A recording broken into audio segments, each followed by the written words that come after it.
Yes, Randy. Getting back to your question about is it good or bad, I'd like to know what's good about it. That it was civil, you mean? Yeah. Okay. The ones that said good, I'd like to hear their logic or reasoning. Okay. All right, anybody want to step up? Me? Yes. Well,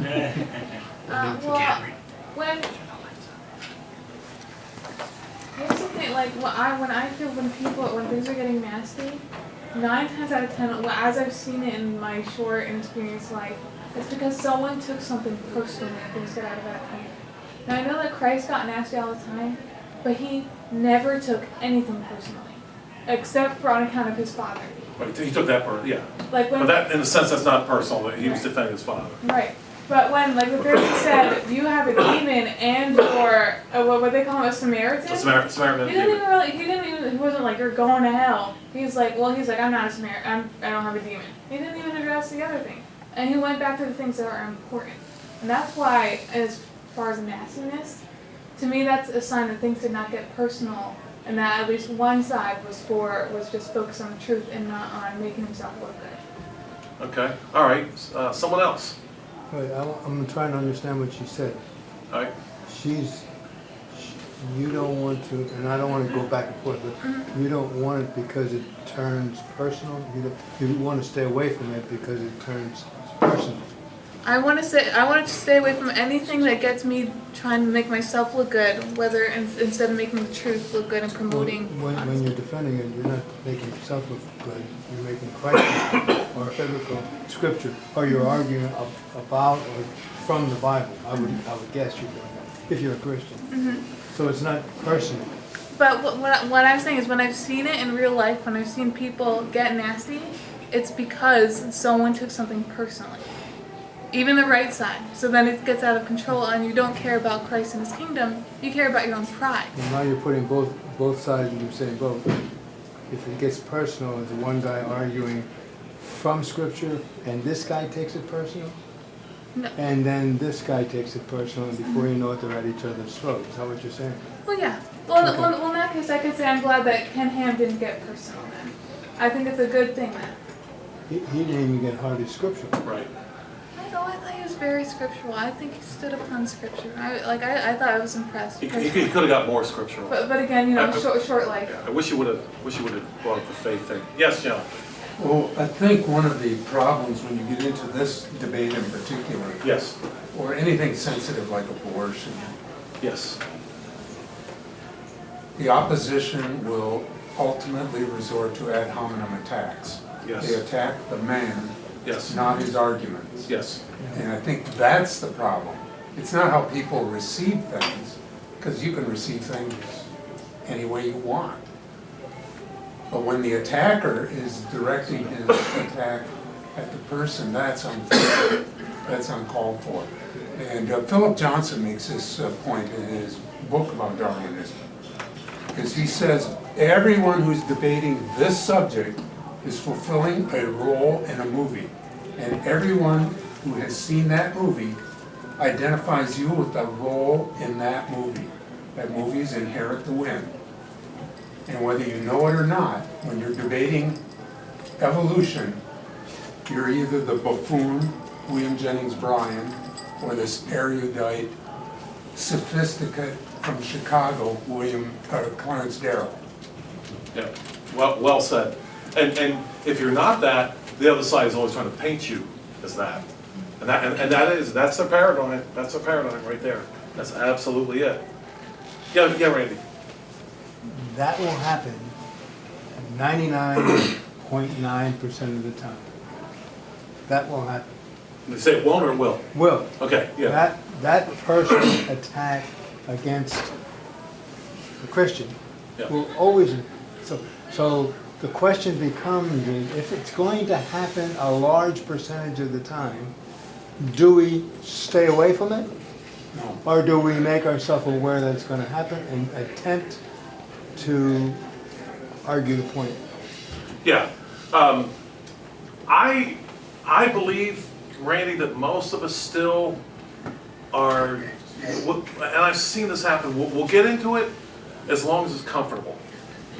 the minute it's uncomfortable, we're just kind of heading for the tall grass. And our opponents, they know it.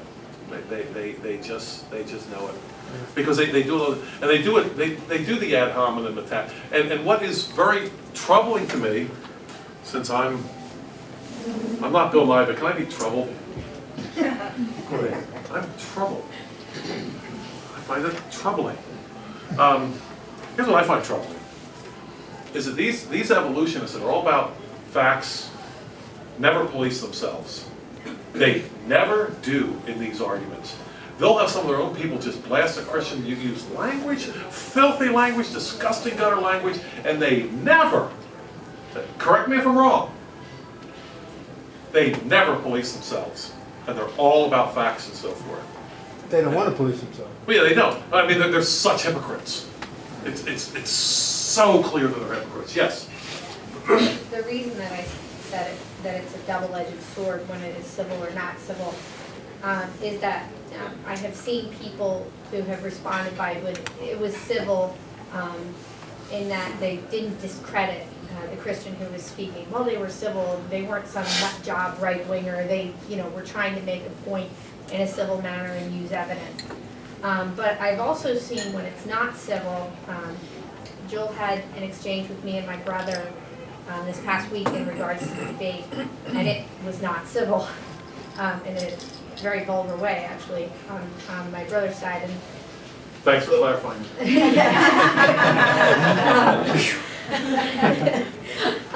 But Joel calling my brother out ended up being something that my brother needed to hear. The civil debate did not convince him, but being called out on his own uncivil behavior was a pointer to his sin. This is what you're doing wrong. And he had to look at himself and say, oh, where else am I wrong?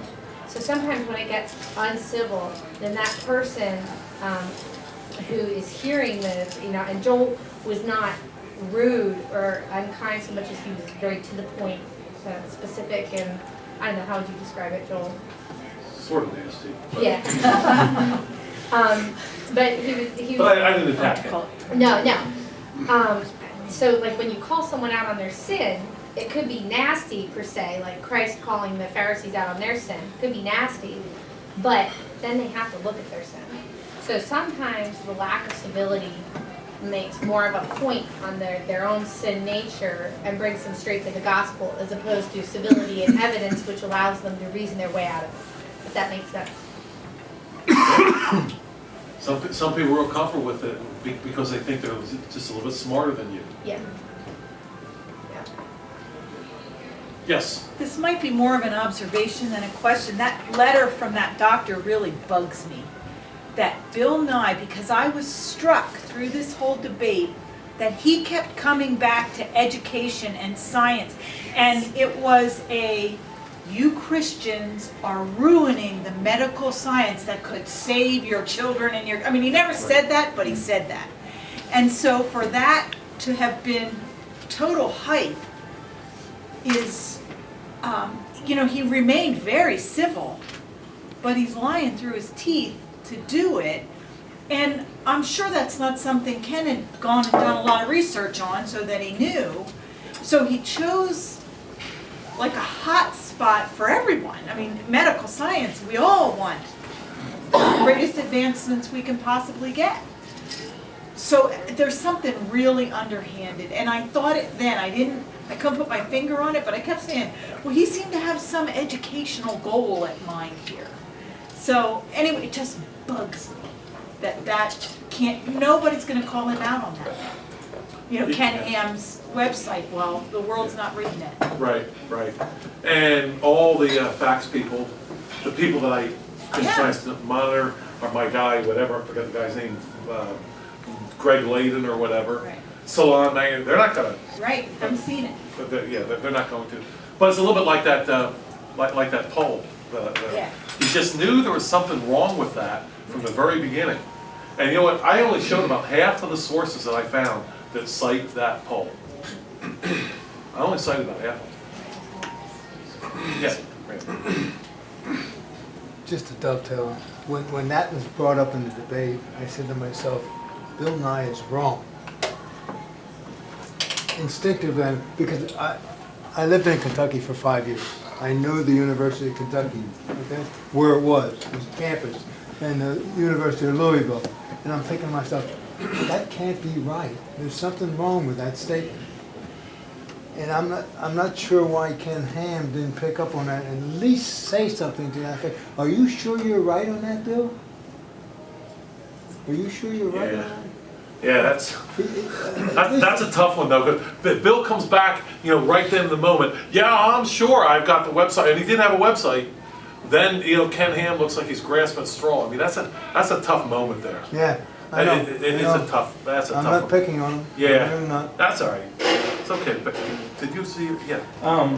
Just a comment, you know, on a lot of Christians today want to escape debates, they want to escape nastiness. But, you know, we were warned tribulation to expect, and also to be ready in season and out of season to debate, give the answer. Right. Well, if you're not in a debate, why would you have to give an answer? You know, that passage in 1 Peter is a lot more intense than what you think, because Peter says, those who wish to do you harm. So it's a little bit more than a pristine little discussion at the debate class in 11th grade. It's people that want to do you harm, physical harm, that you have to speak with and speak to. And think about the difficulty Christ had. Christ had the most difficult job, I think, of all. It's one thing to discuss when you sort of kind of know what the cards are, but Christ had to debate and discuss with people who were trying to look smart and intelligent to the crowd and were underneath trying to kill them. Now, I don't think any of us have had that kind of thing go on. I mean, they were out here. They just look like they're just trying to get to the truth, you know? Hey, you know, we want to get to the bottom of this. You know, we all are on the same page with this. We want to know the truth. And they were trying to figure out every way to kill them underneath.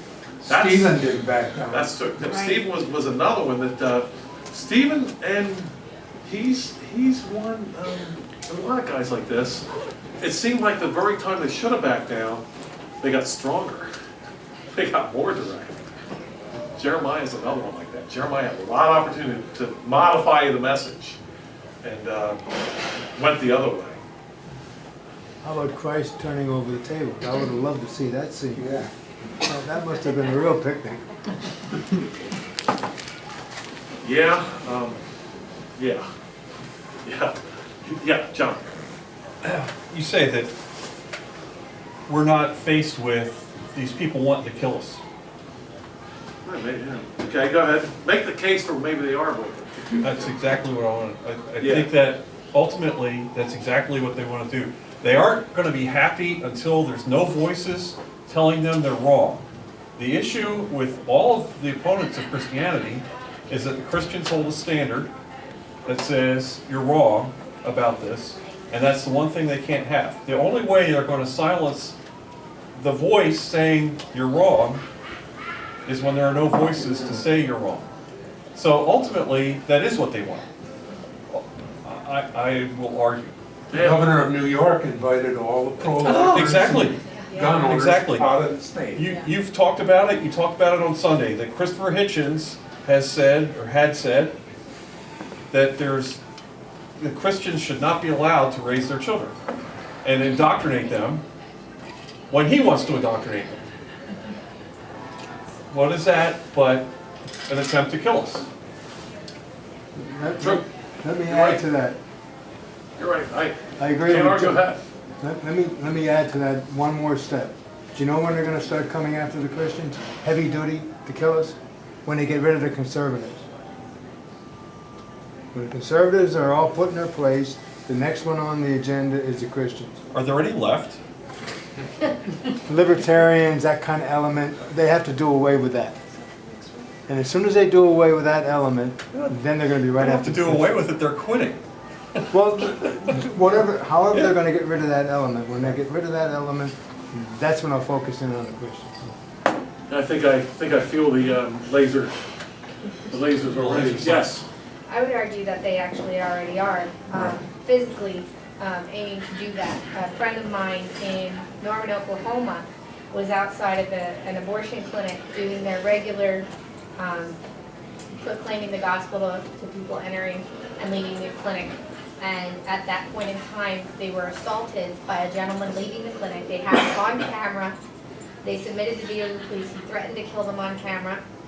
He said, "You're lucky I don't have my gun on me."